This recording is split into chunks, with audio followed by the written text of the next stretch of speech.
Now, the problem is that I have a issue, and that issue is I browse classified listings probably more than I should. And that's where I found this. This is a 2006 Ford F450. I don't ever slow up, no I don't take sh- I got no love for the fakeness. If you wanna play tough and wanna hate this, I'll always show up and make a statement. I don't ever slow up, no I don't take sh- I got no love. Now, to explain why I bought the F450, there's a couple things that are different about the 450 versus the 350. So this one is 2006 F350, automatic, four-wheel drive, 6-liter Power Stroke, right? This one here is a 2006 Ford F450, automatic four-wheel drive F450. So the 450 means that it has a lot more carrying capacity. So it is a 1.5 ton versus a 1 ton. So it means that it's got like 19.5 inch or 19.5s for wheels. So it's got the big, nice aluminum wheels. It means it's got 10 lug axles. It means there's heavier duty springs. The frame's a little bit heavier, all that sort of stuff, which is ideal for a heavy service work vehicle. So the F350 would have been fine for what I was wanting to do or what I'm planning on doing with my service truck, like long term, which is starting my own shop and starting a business and all those good things. But the F450 gives me more carrying capacity, as well as it is a crew cab, which means that it has more room for, say, you want to keep your diagnostic or electrical tools inside a cab, there's more room for that. Or if you want to throw the family in it and go somewhere, just more seats gives you more options. And that's what I really liked about the F450. Also, this black truck, well, A, it's not white, it's black, so that's kind of cool. But this truck has power windows, and I really like that. So there's a whole bunch of, it's also in way better condition. So like the interior's in really good condition. It has a few more miles on it. This truck has 254,000 miles on it, if I remember correctly, and this one's at about 330. So a few more miles, but the interior's in way better shape. This one is a Lariat, I believe, or maybe just an XLT, but it's got leather interior and power windows, which is a big plus. Although the plan originally was not to keep this truck. The plan was to keep this truck. And the reason for that was because I got this truck for a steal.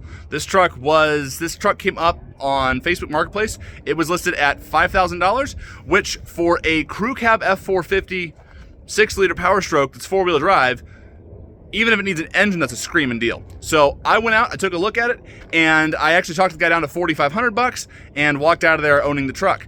Had it towed back here. It was a crank no start. That's why it was so inexpensive. Now, what I found was that there was a small piece of metal in the low pressure oil regulator that was starving the engine for oil pressure. So the oil pump is pumping oil and dumping it all back into the return and not feeding it up to the oil filter and so the high pressure oil pump so it wouldn't start. So I pulled this little piece of metal out, put the regulator back in, truck starts, has a bit of a misfire, has an uneven cranking rhythm. I pulled out the injector in the number 7, I believe, number 7 or number 8 hole, pulled the injector out, put an inspection camera down it, and found carnage. So there's a good chance this thing is going to need an engine. It might be savable with just a piston and a cylinder head, but I'm not entirely sure. But the plan was originally to fix this one and sell it, and then use that money to pay for this truck. The more I looked at this truck, the more I realized, the F450 will make a much better service truck than the F350. So right now, the plan is we're going to fix this one and sell this one, and then this is the truck, this is the chassis that we're keeping. Now, you might notice this is not a service body, although technically the state of Arizona classifies it as such, but it's not actually a service body.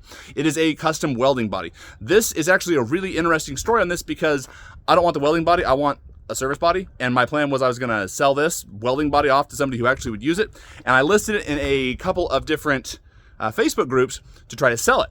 Now, an interesting thing is I had a guy call me, and he said, hey, can you check the door on the passenger side and look for a weld repair about halfway up? So I'm like, okay, that's kind of a weird ask, but all right. So I sent him a picture of it, and he said, yep, that's exactly what I'm looking for. And he's like, that bed was stolen. What? I have a what? Anyways, this bed was on a different truck that was stolen out of Oklahoma 8 years ago. They recovered the truck that this bed was on about 4 years after it was stolen, but they never recovered the bed. Somehow, this bed made its way from Oklahoma. They recovered the stolen truck in New Mexico, and this bed made its way up to, I believe it was the Navajo Nation up in northern Arizona. And it's stolen. Now, that being said, because it is welded to a truck that I have a clean and clear title to in my name, he doesn't have any legal claim. There's not a serial number on it or anything associated with that. And also, he wasn't actually wanting it back. He was actually interested in buying it back, but that never came to fruition. He never did end up buying it. So, but that bed is coming off, and I'm putting a service body on it. I am thinking it's probably going to be this service body, but there's an auction coming up next week here in Phoenix, and maybe we're getting another truck because I have a problem, like I said. Kind of why we're doing this, which honestly is because the reason I bought the second truck was because if I could buy that truck, put a weekend or two of work into it, and then that pays for that truck, that's a huge jump start when you're looking at starting a business. If I can start a business with zero debt, it's so much better than having a giant truck payment. It's much easier to make your monthly bills if you don't have a truck payment. That's a whole other conversation. I'm going to have a whole bunch more videos. I'm talking about that when we get there. That's realistically probably a year and a half-ish out from now. So with any luck, by the end of 2024, we're going to be in business for ourselves.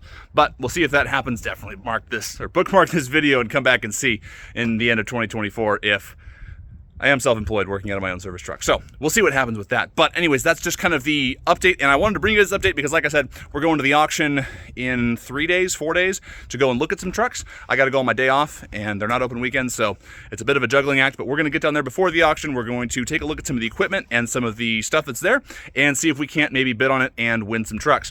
So with all that being said, that's where I'm going to wrap this one up. It's already long enough. I do apologize. But thank you so much for watching, and we'll see you guys in the next video.